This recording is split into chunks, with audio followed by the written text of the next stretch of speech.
새누리당의 비주류가 집단 탈당을 하고 가칭 개혁보수신당 창당을 공식적으로 선언했습니다. 이런 가운데 대표적인 탈당파였던 나경원 의원이 탄핵 대우에서 이탈하면서 출발부터 삐걱대는 모습을 보이고 있습니다. 전문가 두 분 나오셨습니다.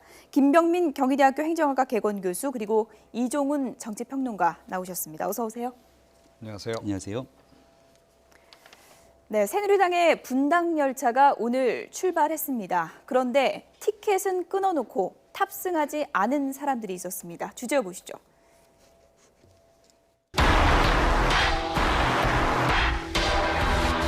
오늘까지 확인된 숫자는 35명입니다.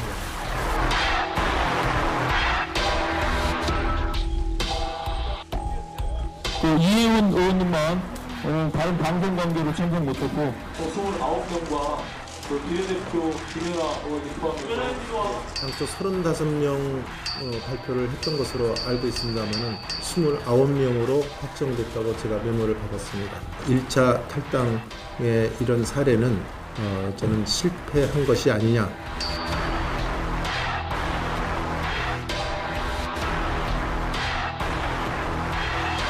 나경원 의원이 나라는 정강 정치가 어떤 건지 여태까지 한 번도 본 적이 없어서 제가 뭐라고 말씀드릴 수 없고 무슨 차이가 있다는 건지 제가 뭐 본 게 있어야 차이를 이야기하죠. 본인이 물어본 적이 없으신 것 같아요. 이렇게 말씀하시는 게 좀 섭섭하네요. 오늘 오전에 전국 투표가 30명이 안 돼서 1차 투표가 실패했다고 생각하는데 아마 앞으로 새누리당에서 탈당 고민의 현상이 일어날 걸로 예상합니다.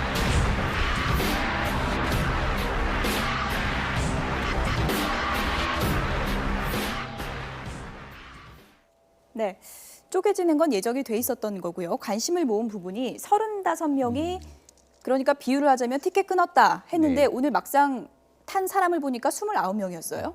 노쇼를 하신 분들이 계시죠. 예. 근데 그럼에도 불구하고 저는 꽤 많은 인원들이 약속된 장소에 나타났다고 생각합니다. 지난주만 하더라도 한 일주일 정도의 간격이 있었기 때문에 그 기간 동안 혹시 탈당한다 그래놓고 다시 봉합해서 도로 새누리당 되는 거 아니야? 라는 의구심을 가졌던 분들도 계시죠. 예. 그러니까 1차적인 목표는 분당을 통해서 원내 교섭단체를 구성하는 게 목표였습니다. 그렇기 때문에 20명이 훌쩍 넘는 그 30명에 가까운 인사들이 탈당을 해서 새롭게 원내 교섭단체를 구성할 수 있을 정도의 당을 꾸렸다는 것 자체는 굉장히 큰 함의가 있다고 보여지고요. 한 5분 정도가 나타나지 않았는데 이분들이 가지 않겠다라는 게 아니라 한 일주일 정도의 시간을 뒀던 이유도 명확하지 않습니까? 아직까지는 나를 뽑아준 지역의 유권자들과 나를 지지해준 정당원들 사이에서 지금 당을 갈아타거나 분당하는 데에 대한 설득의 과정이 조금 더 필요하기 때문에 예. 시간을 두고 설득의 과정을 지켜보겠다는 거기 때문에 한 1월 초 정도에 이러한 분들을 포함한 여러분들이 더 추가적으로 탈당의 반열에 추가할 확률을 배제할 수는 없을 겁니다. 네. 이종훈 평론가께서 제 옆에 나와 계신데 네. 당초에는 20명이 안 될 거라고도 예상하지 않으셨습니까? 네. 오늘 탈당이 어느 정도 의미가 있는 거라고 보십니까? 그래서 저는 개인적으로 그러니까 이 생각보다 좀 저는 오히려 더 많았다. 예. 이렇게 이제 생각을 하는 거고요.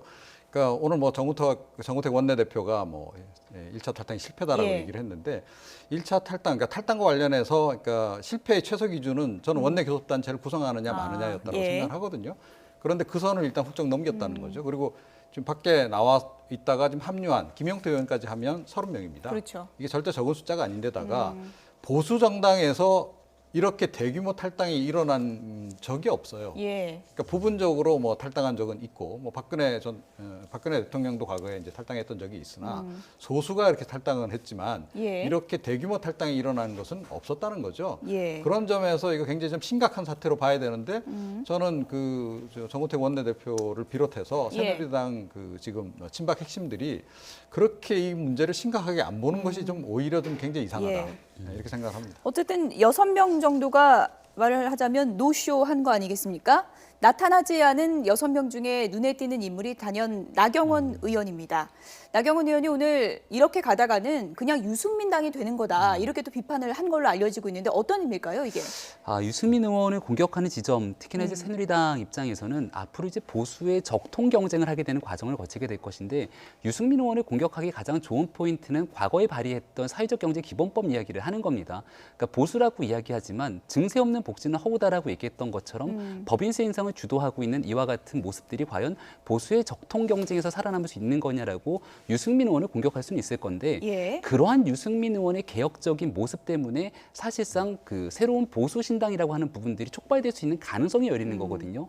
그리고 역설적으로 생각해 본다라면 새누리당이나 보수 신당에서 유일하게 차기 대통령 후보로서 가능성을 점쳐질 수 있는 사람도 유승민 의원이 거의 유일하다시피 한 사람이기 때문에 예. 거기에 대한 가능성은 인정하고 새로운 보수 정당의 가치를 담아내기 위한 화합에 노력을 해야 되는데 유승민 의원이 갖고 있는 소위 말한 특정 부분을 가지고 꼬집어서 이 부분 때문에 안 된다라고 하는 부분들은 사실 이제 개혁 보수 신당이 아직 출발도 하기 전부터 발목을 예. 잡는 거 아니냐 이런 비난을 피해가기 좀 어려워 보입니다. 네, 어쨌든 나경원 의원이 여러 가지 신당 출범에 대해서 지금 분위기에 대해서 우려를 표명했는데 이 부분에 대해서 유승민 의원과 김무성 전 대표는 이런 얘기를 했습니다. 들어보시죠. 근데 오늘 나경원 의원님이 불참하셨나요? 예, 1월 초에 합류하시겠다고 말씀하십니다. 저도 전화 통화했습니다. 나경원 의원하고 따로 연락을 하셨나요? 예, 그저께도 통화하고 오늘 아침에도 통화했습니다. 또 같이 정강 정책 부분에 대해서는 무슨 이야기인지 모르겠습니다. 왜냐하면 제가 그 나경원 의원이 말하는 정강 정책이 어떤 건지 이제까지 한 번도 본 적이 없어서 제가 뭐라고 말씀드릴 수가 없어요. 무슨 차이가 있다는 건지 제가 뭐 본 게 있어야지 차이를 이야기하죠. 원래 나경원 대표님이 정강 정책을 맡아서 하시기로 했는데 그런 바가 없습니다. 그게 결정된 바가 없습니다. 누가 지금 주도하게 됐나요? 지금은 나경원 의원이 만약 합류를 하시면 나 의원도 참여하시고 그 정강 정책을 하실 만한 젊고 개혁적인 의원님들이 같이 하실 거고 저는 그 팀에 없습니다. 그건 나경원한테 물어보세요. 나 나경원 뜻은 모릅니다. 그러니까 오늘 뭐 선언문도 그렇고 너무 유승민 의원의 그렇지 않습니다. 그럼 앞으로 이제 그런 지적이 나오는 거에 오늘 대해서 선언문은 오히려 제가 주처한 부분이 많습니다. 이를테면 유승민당이다, 김무성당이다 이런 얘기들에 대해서 우려가 많이 나오잖아요. 그런 거 어떻게 지울 생각이세요? 특정을 위한 정당 절대 만들지 않습니다. 유승민 의원과 김무성 전 대표는 그런 걱정할 필요 없다. 유승민당, 김무성당 될 리가 없다라는 입장인데요. 네, 저는 나경원 의원이 오늘 표면적으로 내건 예. 그러니까 그 뭐 정강 정책 관련한 그 부분은 그야말로 표면적인 이유일 뿐이다. 그러니까 실제 이유는 따로 있다. 저는 이제 이렇게 생각합니다. 나경원 의원이 그 새로 만드는 신당의 일정 지분을 예. 이제 본인이 원하는 것 같고요. 이제 그것이 이제 확보되지 않는다면 굳이 그쪽으로 갈 필요가 있을까라는 생각까지 지금 도달한 게 아닌가 이렇게 생각합니다. 그리고 뭐 아시겠지만 지금 이미 그 개혁보수 신당 쪽에 기존의 새누리당의 대권 주자들이 거의 다 그쪽으로 지금 다 몸으로 옮겨버렸어요. 예. 자, 거기서 아마 그 대선 경선이라고 하는 것은 정말로 레드오션일 겁니다. 자, 이제 그럴 바에는 차라리 지금 희소성이 있는 그러니까 대선 주자가 지금 별로 없으니까요. 지금 새누리당 예. 같은 경우에 여기 남아서 임명진 위원장이 혹시 혁신을 좀 제대로 하고 국민들의 마음을 다시 얻는데 어느 정도 성공한다면 여기서 리그를 치르는 것이 훨씬 더 좀 용이할 수 있다라고 하는 자기 계산도 깔려 있다. 그러니까 본인의 대권 그 행보하고도 좀 연관지어서 저는 지금 판단을 내리고 있는 거 아닌가. 그리고 아울러서 또 다른 변수 하나는 반기문 사무총장이 과연 어디로 갈지를 조금 더 관망한 다음에 움직이겠다는 생각도 함께 작용을 하는 것 같습니다. 이종훈 정치평론가께서 지금 나경원 의원의 속내를 분석을 해주셨는데 저희가 당사자에게 직접 전화 연결을 해서 좀 들어보도록 하겠습니다. 네, 앞서 뉴스큐 시간엔 저희가 신당의 주호영 초대 원내대표를 연결해서 여러 얘기를 좀 들어봤고요. 뉴스나이트 시간에는 나경원 의원을 연결해서 내용을 좀 들어보겠습니다. 나경원 의원님 안녕하십니까? 네, 안녕하십니까? 네. 예. 뭐 너무 정략적인 분석들을 많이 하셔서 예. 좀 정신이 없습니다. 네, 틀린 겁니까? 저는 뭐 좀 동의하기 어려운 부분이 상당히 많이 있고요.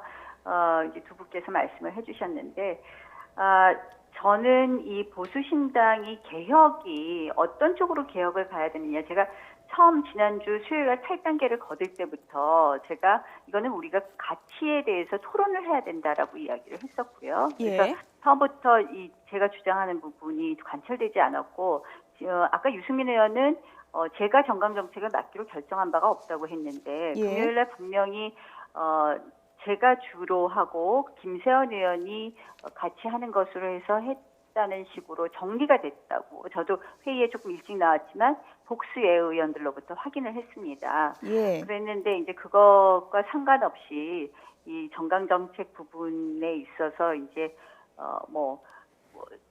그 외연 확대는 김무성, 정강정책은 유승민 이렇게 하기로 했다고 두 분이 합의했다. 이렇게 두 분 유승민 의원께서 지난주 금요일 날 말씀을 하셨고요. 그래서 예. 저는 이 신당이 이렇게 모양을 가져가서는 안 된다.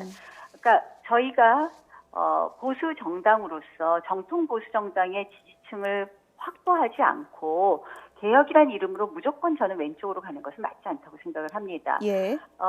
보수 정당으로서 다양한 후보, 유승민 의원께서 본인이 후보로서 아주 개혁적인 부분, 저는 개혁적이라는 부분하고 진보적인 부분하고 굉장히 다르다고는 좀 생각하지만 그러한 정책을 내시는 것에 대해서는 저는 굉장히 환영합니다. 그러나 예.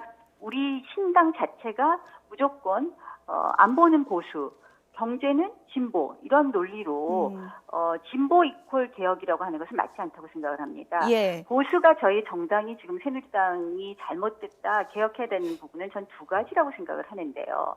첫 번째는 지난 국정농단 사건에서 나온 보수가 가장 중요하게 생각해야 되는 책임과 도덕성을 갖다가 충족하지 못한 부분입니다. 예. 그래서 이러한 부분을 어떻게 고쳐갈 것인가를 담아야 되고요. 네. 그다음에 개혁을 해야 되는 부분은 결국 시대정신을 담아야 되는 거 아니겠습니까? 시대정신은 결국 격차 해소와 전 기득권 개혁이라고 생각을 합니다. 근데 예. 이것을 보수적 방법에서 해야지 무조건 경제는 진보로 가는 것이 개혁이라 이거는 제가 예. 동의하기 어렵다. 나 의원님 그런데 궁금한 게요. 유승민 네. 의원이 나경원표 정강정책을 나는 절대 본 적이 없다. 그렇기 때문에 무슨 얘기하는지 잘 모르겠다. 이런 물어보신 입장을 적이 밝히지 않았습니까? 없죠. 예. 저한테 물어보신 적이 없죠. 그럼 나경원 의원께서 유승민 지금, 의원은 예. 그동안 이미 대권 후보로서 여러 번 언론에 노출되고 말씀하셨고요. 예. 제가 이 부분에 대해서는 계속해서 지속적으로 이렇게 가면 안 된다라고 얘기를 계속했던 겁니다. 그래서 저는 무조건 좌클릭만이 개혁이라고 하는 부분에는 동의하기 어렵다는 부분을 네, 지금 말씀하신 말씀드리고요. 부분이 이제 대표적으로 법인세 인상 같은 그런 거를 예로 들 수 그렇죠. 있을 것 같은데요. 네.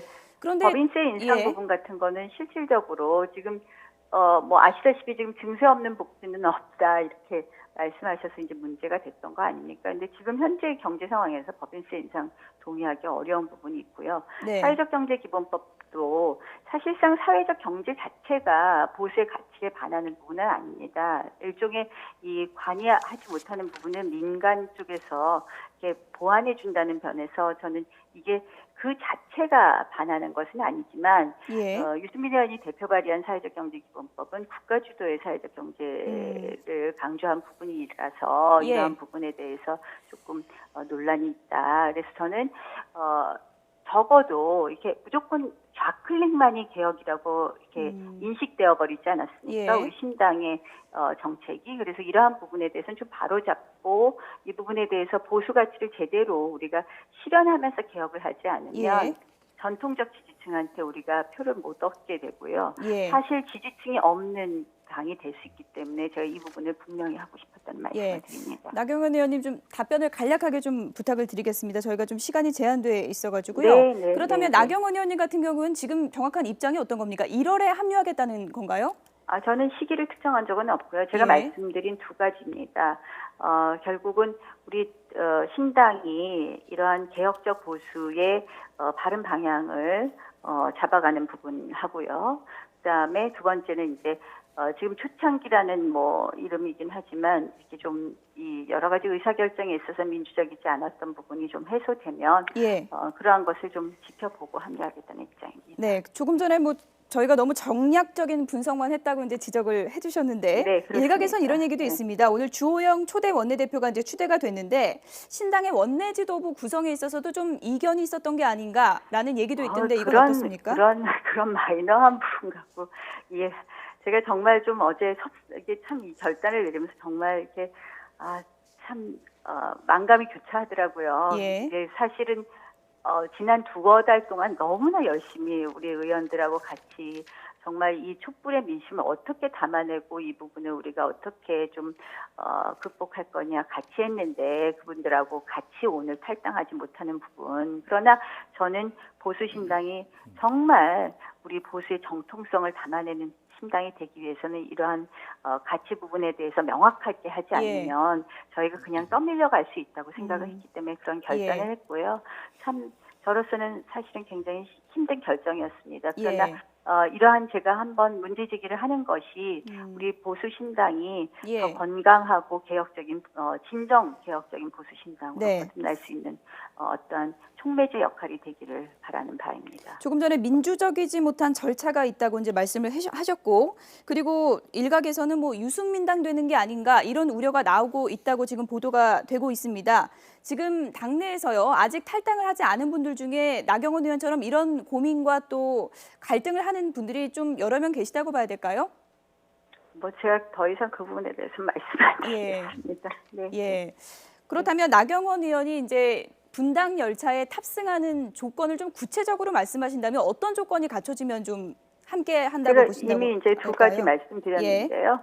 보수 신당의 개혁적 보수 방법이 제가 아까 말씀드린 그러니까 안보는 무조건 우클릭, 경제는 좌클릭 이런 식으로 가서는 안 된다는 말씀을 분명히 드렸고요. 그래서 제가 말씀드린 보수적 방법의 시대 정신을 담아내고 국정농단의 적폐를 해소할 수 있는 그런 개혁으로 가야 된다고 말씀을 드렸고요. 두 번째는 이제 여러 가지 의사 결정이 좀 더 건강하게 총의를 이루어내가는 방법으로 이제 정리가 되면 합류할 수 있다고 생각합니다.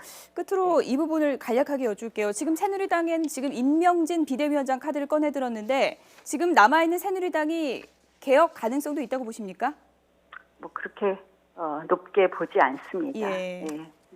알겠습니다. 여기까지 듣겠습니다. 지금까지 나경원 의원이었습니다. 전화 연결 고맙습니다.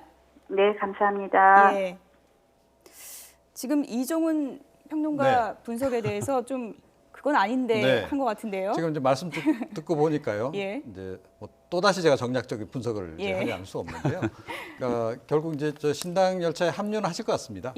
다만 이제 그 유승민과 가치 논쟁을 벌이겠다라고 지금 이야기를 좀 하는 것 같아요. 그러니까 이게 결국은 대선 행보죠.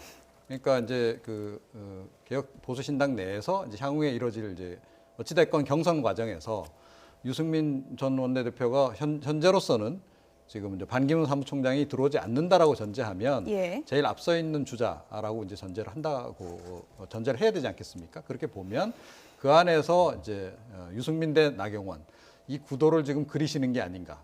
또 다른 정략적인 분석 제가 해드립니다. 어쨌든 지금 핵심적인 내용이 경제 좌클릭, 이 정책 방향을 바꿔야 나는 합류하겠다. 지금 1월도 보장할 수 없다 이 얘기 아니겠습니까? 근데 저는 합류할 것 같은 게요. 오늘 보수에 대한 이제 신당 창당을 하게 되는 과정, 그러니까 분당 선언문 전문을 보게 되면은 경제 좌클릭에 대한 얘기는 어디에도 없습니다. 말 그대로 핵심 가치는 수구와의 결별이거든요.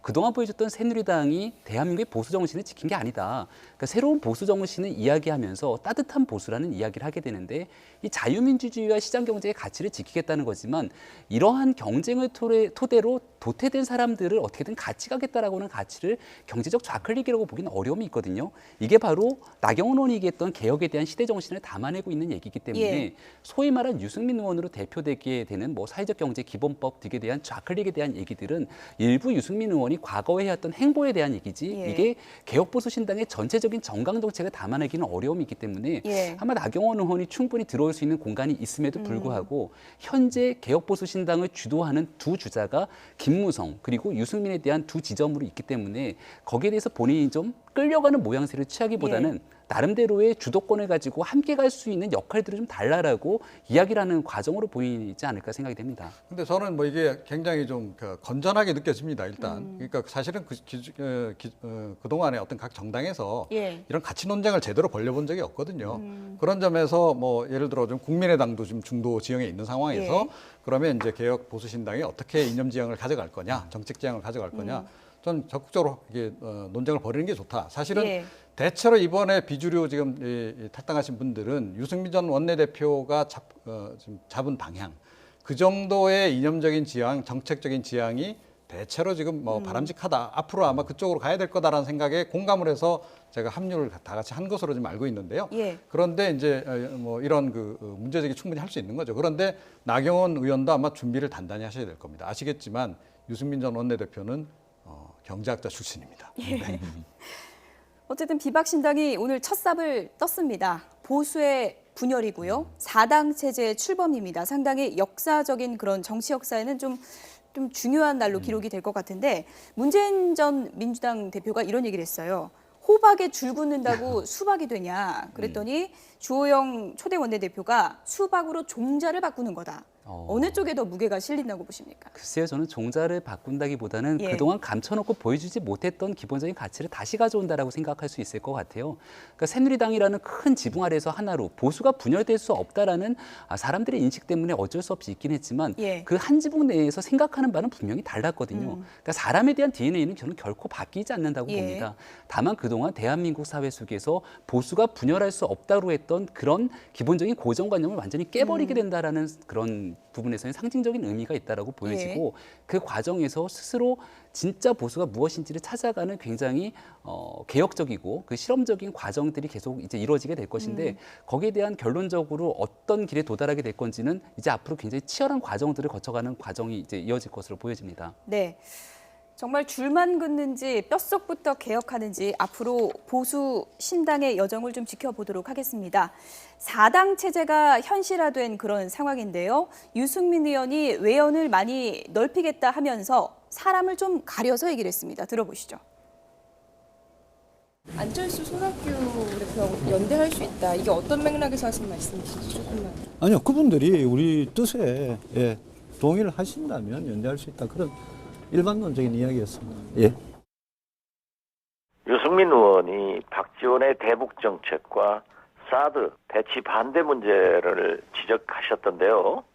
안철수 대표께서도 우리 당론으로 대북 정책과 사드 반대는 이미 확정돼 있기 때문에 저와 똑같다고 할 수는 없지만은 매우 가깝다. 그렇기 때문에 유승민 대표께서 안철수 대표를 같이 할 수 있다 하는 것은 대권 후보로서 안철수 대표가 욕심이 난다 이런 생각을 얘기한 것 같습니다. 네, 유승민 의원의 이전에 이제 발언을 들어보면은 안철수와는 연대가 가능한데 박지원과는 좀 어렵다 이렇게 좀 구분을 지었거든요. 어떤 네. 일일까요? 아니 그런데 뭐 이렇게 한 당에 있는 분들을 다 배제하고 얘기할 수는 없는 예. 거 아니겠습니까? 다만 이제 나름의 어떤 이념 지향과 관련한 정책 지향과 관련한 가이드라인을 친 것으로 볼 수 있는데 그리고 약간의 이제 기선 제압 뭐 이런 것도 좀 있는 거죠. 그런데 지금 사실은 양쪽 다 지금 서로 원하고 있는 그런 상황 아닙니까? 그러니까 국민의당도 좀 불안전하고 예. 그리고 이제 개혁보수신당도 현재의 그 당세로는 역시 불안전한 상태. 그러니까 독자 어떻게 보면 정권 집권이 지금 불가능한 그런 상황이기 때문에 결국은 이 중도에서 이 두 당이 한데 지금 모일 수밖에 없는 그런 그 상황이다. 그래서 예. 뭐 이게 이제 뭐 합당으로까지 가지는 않겠으나 예. 어떤 형태로든 뭐 연정이든 그런 형태로 이제 전개가 될 가능성이 있고요. 우선 기본적으로 개헌을 매개로 해서 이제 연정으로 갈 가능성이 높고 그 사실은 같은 맥락에서 어쩌면 통합 경선을 좀 추진할지도 모른다. 그러니까 여기에 이제 반기문 사무총장까지 온다라고 전제를 해서 예. 이렇게 해서 통합 경선을 치르는 것도 아마 고려는 하고 있을 것이다. 예. 근데 이제 첫 단계니까요. 이제 막 이제 이제 개혁 보수신당이 이제 뜬 상태이기 때문에 논의가 생각보다 굉장히 빠르게 진행될 가능성이 좀 현재로서 네. 높지 않나 이렇게 생각합니다. 사실 뭐 대선도 조기 대선 가능성이 높아지다 보니까 정계 개편 지금 뭐 핵폭발이 일어나지 않을까 이런 예상도 많이 나오고 있는데 지금 제3지대 두 곳 그러니까 비박과 국민의당이 상당히 관심인데 김무성, 유승민 콤비, 박지원, 안철수 콤비 이 네 사람의 관계가 참 오묘하게 엇갈릴 것이다 이런 전망이 많더라고요. 그러니까 같은 예. 정당 내에 있는 두 사람이 갖고 있는 생각이 너무나 다를 수 그렇죠. 있다는 겁니다. 특히 국민의당에서는 박지원 전 비대위원장과 안철수 전 대표의 생각이 굉장히 다른 모습들을 예. 충분히 볼 수 있었거든요. 지금 비박신당도 마찬가지로 볼 수 있는데 오히려 콤비적인 측면으로 봤을 때는 김무성 전 대표와 박지원 전 비대위원장의 콤비가 굉장히 잘 어울리죠. 예. 동교동계와 상교동계의 기본적인 적자로서 활동했던 부분들도 그렇고 대통령 선거를 앞두고 정치공학적 연대로 봤을 때는 영남과 호남의 결합으로 볼 수 있는 굉장히 중요한 지점들이 생깁니다. 예. 또 안철수 전 대표와 유승민 의원 같은 경우는 이념적으로 봤을 때 굉장히 비슷한 지점들이 보여요.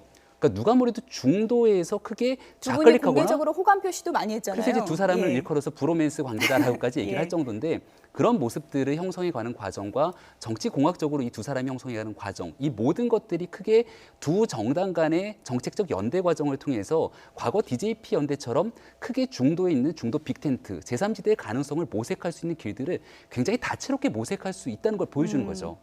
예.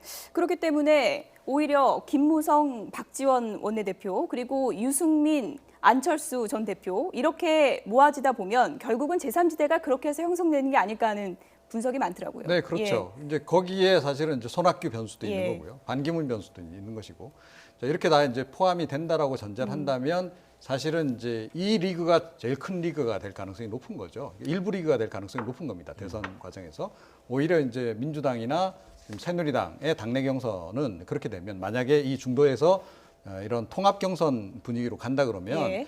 그 양당의 지금 이제 경선은 오히려 좀 관심 밖으로 멀어질 가능성이 높고 이게 이제 일부 리그가 될 가능성이 높은 거죠. 예. 아마 바로 그런 지점들을 지금 서로 이심전심 지금 힘을 모아가는 과정이다. 동력을 모아가는 과정이다. 예. 그렇게 봐야 될 것 같습니다. 지금 보수신당과 국민의당 연대 가능성 얘기를 해봤는데 새누리당과 민주당은 설전이 치열했습니다. 추미애 대표와 김진태 의원이 설전을 벌였는데요. 한번 들어보시죠. 새누리당 임명진 비대위원장께서는 한 달 전 새누리당은 없어질 정당이라 말씀하셨습니다. 그러나 많은 국민들께서는 없어져야 할 정당이라고 지적하고 있습니다. 또한 소위 맞불 집회라는 곳에 가서 촛불 국민을 조롱하며 국민의 가슴에 피멍을 들게 한 김진태 의원을 불러다 회초리를 때려야 할 것입니다. 임명진 체제를 어떻게 볼 것이냐, 솔직한 심정으로 국민은 친박 기득권 세력들에게 탈당 방지용 방패막이로 이용되다가 끝내는 물러나게 될 것 같아 대단히 안타깝다 하는 마음이라고 합니다. 추미애 대표께서 저를 언급하면서 임명진 비대위원장이 오면 촛불을 조롱한 김진태를 회초리를 때려야 된다. 이 아직 지금 취임도 안 하신 비대위원장을 야당 대표가 지금 원격 조종하겠다는 얘기입니까? 이 정말 참 말이 안 되고요. 남의 집 일에 간섭하지 말고 자기 집안 단속이나 좀 잘하기를 부탁드립니다. 제가 만약 뭐 회초리 맞을 수 있습니다. 그렇다면 보수를 불태워 버리자고 했던 그 당내 뭐 인사에 대해서는 어떻게 처리할 것인지 묻고 싶습니다. 네, 공격과 맞공격, 촛불과 맞불 집회 나오는 내용을 보는 듯한 그런 생각이 드는데요. 이 대통령 예. 선거를 앞두고 더불어민주당이 굉장히 고민이 많을 것 같아요. 예. 과거 같은 경우는 공격의 지점이 아주 간단했습니다. 박근혜 대통령만 공격하면 돼요. 예. 새누리당만 공격하면 되는데 지금은 관역이 너무 여러 군데가 있습니다. 새누리당도 공격을 해야 되는데 새롭게 생겨난 신당을 가만히 두자니 여기가 너무 커지게 되면 또 문제가 되고 그렇다고 또 국민의당에 대해서 잘한다고 이야기도 할 수 없기 때문에 관역이 여러 군데인 데 대해서 다 공격하기도 어려운 지점인데 예. 지금 추미애 전 대표 입장에서는 굉장히 곤란한 지점에 처해 있다고 보여지고 예. 반면에 여권과 새로운 그 반대편에 서 있는 입장에서는 아주 간단합니다. 더불어민주당이 대세론을 형성하는 문재인 전 대표만 공격하면 되는 거거든요. 예. 그런 과정에서 더불어민주당이 앞으로 대통령 선거를 앞두고 어떻게 이 정치 공학적인 관점에서 전략을 예. 짤지를 좀 지켜볼 필요가 있습니다. 4당 체제다 보니까 공격 포인트는 많아지고 반문지대는 또 강해지고 민주당이 어떤 선택을 할지 좀 지켜보겠습니다. 네, 말로만 떠들던 문학의 블랙리스트가 실제로 있다. 폭로가 나왔습니다. 주제 보시죠. 대한민국 주권은 국민에 있고 모든 권력은 국민으로부터 나온다. 국가는 국민입니다.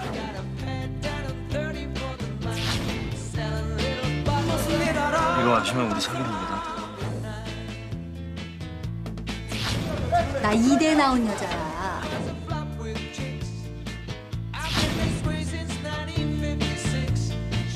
검증할 수 없는 사실관계를 확인할 수도 없는 그런 익명의 뒤에 숨어서 사실이 아닌 진술을 하고 그 진술을 바탕으로 그런 기사가 나와서 평생 자연인 조윤선으로 살아가기에도 힘들 만큼의 누명을 썼습니다. 리스트로 본 거는 2014년 6월경으로 기억을 하고요. 김기춘 비서실장의 지시라고 하면서 문체부로 전달이 됐었습니다.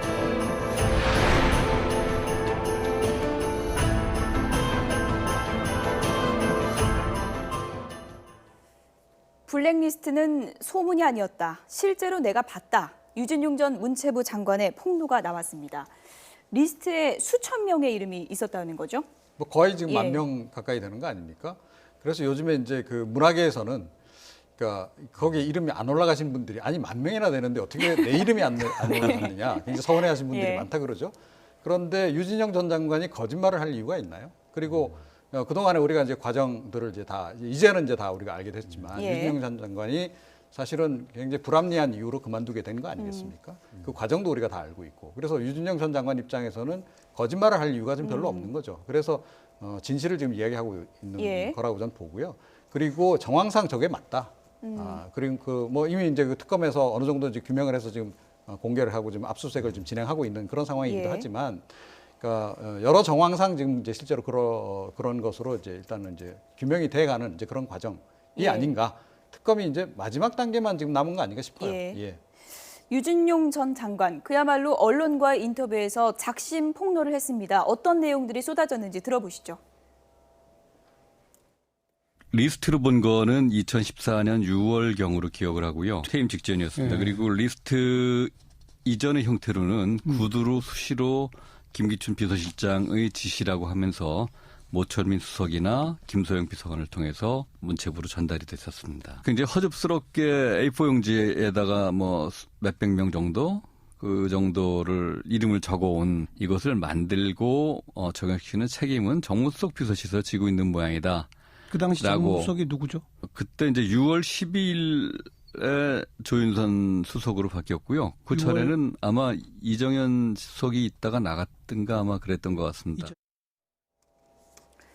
어쨌든 조윤선 장관은 끝까지 부인했습니다. 블랙리스트를 모르고 특검이 부르면 기꺼이 나가서 내가 수사를 받겠다. 이런 입장을 밝혔습니다. 그런데 궁금한 게요. 블랙리스트라는 게 매 정권마다 좀 이런 얘기가 있는 겁니까? 아니면 좀 이번 정권에 좀 특수하게 나온 얘기인가요? 저는 이번 정권이 좀 예. 특수한 부분들이 분명히 있다라고 보여지고 예. 시점상으로 2014년 6월이라고 하는 부분이라면 세월호 사건 이후로 나름대로의 그 대중적인 여론이 너무 현 정부에게 불리하게 돌아가는 상황 속에서 예. 특히나 대중적 영향력을 미치기 굉장히 높은 영향력을 행사하는 문화계 인사들에 대한 블랙리스트를 만든 게 아니냐라고 볼 수 있고요. 여기에 대한 정황 증거들이 속속들이 나오는 이유 중에 하나는 돌아가신 김영환 전 수석의 비망록에서부터 증거 자료가 나오기 시작하고 예.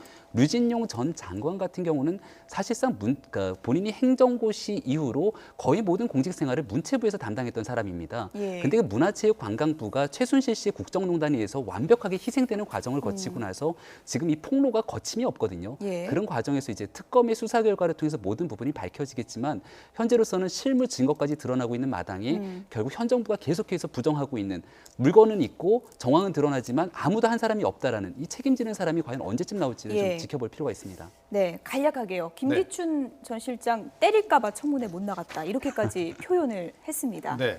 특검 수사에서도 유진용 전 장관의 여러 폭로가 수사에 또 여러 가지 또 참고 증거가 될 것 같아요. 그렇죠. 그러니까 예. 지금 증언 자체가 굉장히 구체적이지 예. 않습니까? 날짜까지 정확하게 나오고 있고요. 이게 지금 이번에 이제 폭발력을 갖는 이유는 김영환 전 민정수석의 일지, 업무 일지의 중간중간에 나오는 김기춘 전 실장의 그 지시사항하고 이게 매칭을 시켜보니까 연결이 되는 것들이 나오는 거죠. 예. 자, 이렇다면 이거는 거의 지금 확실할 가능성이 높다라고 지금 이제 보는 것이고, 그러니까 저 리스트는 이미 많이 떠돌았기 때문에요. 사실 그렇게 별로 새로운 사실도 아닙니다. 예. 네, 어쨌든 구체적인 폭로 내용이 나왔으니까 특검 수사에서 이 부분이 어떻게 구체화되는지는 좀 두고 보겠습니다. 김병민 경희대학교 행정학과 개건 교수 그리고 이종훈 정치평론가 두 분이었습니다. 고맙습니다.